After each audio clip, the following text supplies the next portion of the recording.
कुछ ही महीने बाद बिहार विधानसभा चुनाव को लेकर भारत निर्वाचन आयोग के द्वारा तारीखों का ऐलान होना है, लेकिन इस बीच राजनीतिक सरगर्मियां तेज हो गई हैं। सत्ता पक्ष अपनी जीत को लेकर जहां पूरी तरह उत्साहित है, तो वहीं विपक्ष सरकार पर लगातार हमलावर है। इसी कड़ी में जन सुराज पार्टी समर्थित निर्दलीय प्रत्याशी एमएलसी अफाक अहमद आज गोपालगंज के भोरे विधानसभा पहुंचे, जहां भोरे बाजार स्थित श्लोका इंटरनेशनल स्कूल में बैठक के दौरान उन्होंने शिक्षकों को संबोधित किया। इस दौरान उन्होंने शिक्षा विभाग के पूर्व सचिव के पाठक को लेकर कड़ी प्रतिक्रिया दी। उन्होंने कहा कि मेरे चुनाव जीतने के एक दिन बाद के पाठक शिक्षा विभाग के अपर सचिव बनाए गए थे और उनके कार्यकाल के दौरान लगातार शिक्षकों को प्रताड़ित किया गया। उन पर अवमानना के कई मामले चल रहे हैं। शिक्षकों को प्रताड़ित करने वाले के पाठक को हर हाल में जेल जाना पड़ेगा। बता दें कि अफाक अहमद सारण शिक्षक निर्वाचन क्षेत्र से चुनाव जीतने के बाद सुर्खियों में हैं और जन सुराज के सूत्रधार प्रशांत किशोर की टीम का हिस्सा हैं।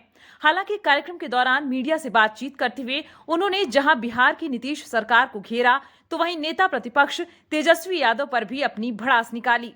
हम पूरी वीडियो में आपको सुनाते हैं कि उन्होंने क्या कुछ कहा है। विधिवत रूप में कई शिक्षकों से, भोरे के कई शिक्षकों से मेरी वार्ताएं हुई थी। पहले मैं आया भी था, लेकिन सामूहिक रूप से सबको बैठाकर मैंने बात नहीं किया। आज पहली बार मैं सत्यप्रकाश तिवारी के अध्यक्षता में शिक्षक आए, उनकी समस्याओं को सुना और हम में जो कमी थी उसको मैंने स्वीकार किया और बताया कि आने वाले दिनों में मैं आपकी लड़ाई लड़ रहा था, सदन के अंदर भी लड़ रहा था, डिपार्टमेंट में भी लड़ रहा था। जिन लोगों ने भी आवाज़ मुझे दिया है उसकी आवाज़ पर मैंने लब्बैक कहा है, लेकिन विद्यालयवार मैं जाकर इन लोगों से मिला नहीं था जीतने के बाद। इसका शिकायत इन लोगों की थी, उस शिकायत को मैंने दूर किया है और आने वाले दिनों में प्रत्येक माह में भोरे मैं आऊँगा और अपने शिक्षकों से मिलूँगा, उनकी समस्याओं को समझूंगा, उसका निदान करूँगा। देखिए, बिहार विधानसभा के चुनाव 25 के अक्टूबर-नवंबर में होने वाले हैं। जनसुराज पूरे आब उताब के साथ, पूरी ऊर्जा के साथ इस चुनाव को लड़ेगा, 243 विधानसभा में लड़ेगा और लड़कर एक नया विकल्प अपना प्रस्तुत करेगा। बिहार के जनता को, बिहार के नागरिकों को एक नया विकल्प नए बिहार के रूप में मिलेगा, जो महात्मा बुद्ध और महावीर के धरती वाला बिहार है, जो दो दलों से, एनडीए और इंडिया से बिल्कुल जकड़ा हुआ था, उसको आज कुछ राहत मिल रही है। जो उसके से लोग तंग आ चुके हैं, वो एक विकल्प के रूप में प्रशांत किशोर को देख रहे हैं और आने वाले कल में निश्चित रूप से प्रशांत किशोर एक विकल्प के रूप में बिहार में अपने आप को प्रस्तुत करेंगे। टूटा तो नहीं।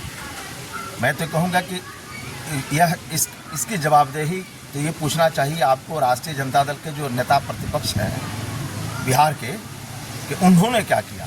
हमारे नेता प्रतिपक्ष तो नहीं हैं, हमारे नेता तो अभी पदयात्रा कर रहे हैं। उन्होंने उन बच्चों को, गरीब बच्चों के दर्द को महसूस किया और उनके साथ खड़ा हुए और खड़ा होकर प्रशासन को और पूरे बिहार के लोगों को बताया कि वक्त आने दे, बता देंगे तुझे आसमां, हम अभी से क्या कहें कि क्या हमारे दिल में है। नेता प्रतिपक्ष तो सो रहे थे, जब रोम जल रहा था तो नीरो बांसुरी बजा रहा था। कहाँ लग रहा था कि यहाँ नेता प्रतिपक्ष है। प्रतिपक्ष के रूप में प्रशांत किशोर ने काम किया और इनका यही कहना था कि लोकप्रिय मुख्यमंत्री अगर हैं, जनता द्वारा निर्वाचित मुख्यमंत्री हैं, तो उनके बच्चों से, 10 बच्चों से मिलकर बात करें कि कहाँ गड़बड़ी हुई है। लेकिन बात करने के लिए तैयार नहीं हुए, तो गवर्नर के यहाँ, गवर्नर ने बुलाया, बच्चों को, बातों को सुना, सरकार तक पहुँचाया। हम लोगों ने जाकर डीजीपी से मुलाकात किया, प्रधान सचिव से मुलाकात किया और बच्चों की समस्याओं को रखा। जब सरकार ने हल नहीं किया तो हाईकोर्ट में रिट किया गया।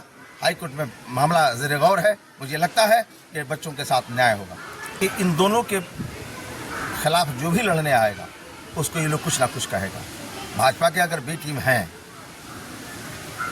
तो भाजपा के साथ रह कर कहीं नहीं चले आए। तो इनको हमेशा छोड़ने थोड़े जा रहे थे, मोदी जी छोड़ने थोड़े जा रहे थे। इनको बिहार को बदलना था। मोदी को बनाकर, बिहार में महागठबंधन को बनाकर, यह प्रशांत किशोर समझ चुके थे कि बिहार में बदलाव नहीं हो सकता है इन लोगों से, जब तक कि कोई दूसरा रास्ता नहीं अपनाया जाए। हम तो सरकारें बना देंगे, लेकिन बच्चों का कल्याण नहीं होगा जब तक कि ईमानदार सरकार नहीं आती है।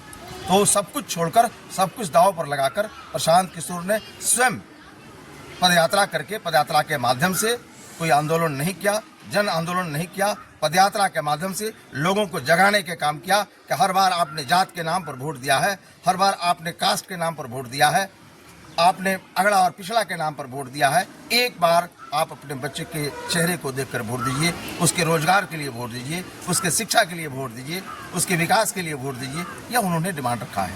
हमें लगता है कि बिहार की जनता अगर महसूस की तो निश्चित रूप से एक बदलाव आएगा, तब्दीली आएगी और बिहार विकास के रास्ते पर अग्रसर होगा और यह महावीर गांधी और गौतम बुद्ध का बिहार बनेगा। विकास अवमानना लाया के पार्टी को, अभी अवमानना झेल रहे हैं वो, उन्हें जेल जाना होगा। वो समय दूर नहीं है। जितने लोगों को प्रताड़ित किया है, जो शिक्षकों के साथ नाइंसाफी की है, बेंच वगैरह बनाने में जो किए हैं, बहुत किया है, बहुत किया है। तो मैं एक रिक्वेस्ट करूंगा आप लोगों से, बुद्धिजीवी लोग हैं, शिक्षक हैं, मैं